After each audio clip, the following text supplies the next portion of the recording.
বাংলাদেশে আশ্রয় নেওয়া রোহিঙ্গাদের নিজ দেশ মিয়ানমারে ফেরত পাঠাতে বঙ্গোপসাগরের সাথে পারিপার্শ্বিক ভূ রাজনৈতিক সম্পর্ক ভূমিকা রাখবে বলে মন্তব্য করেছেন পররাষ্ট্র উপদেষ্টা তৌহিদ হোসেন।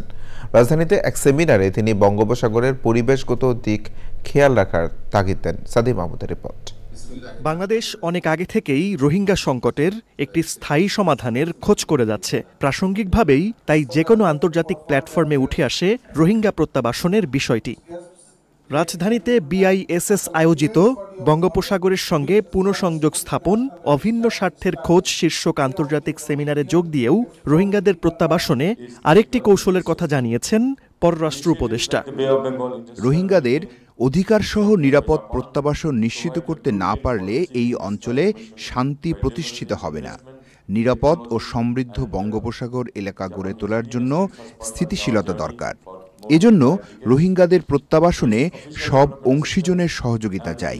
পররাষ্ট্র উপদেষ্টা বলেন, বঙ্গোপসাগরে ইকোলজিক্যাল জোন গড়ে ব্যবসা বাণিজ্যের দ্বার আরও প্রসারিত করা যেতে পারে। বঙ্গোপসাগর অঞ্চল অর্থনীতি ও ভূকৌশলগত কারণে কেন্দ্রবিন্দুতে পরিণত হয়েছে। এটি এখন সহযোগিতা ও প্রতিযোগিতার কেন্দ্রবিন্দু। এর পরিবেশগত দিকও এখন নজর দিতে হবে।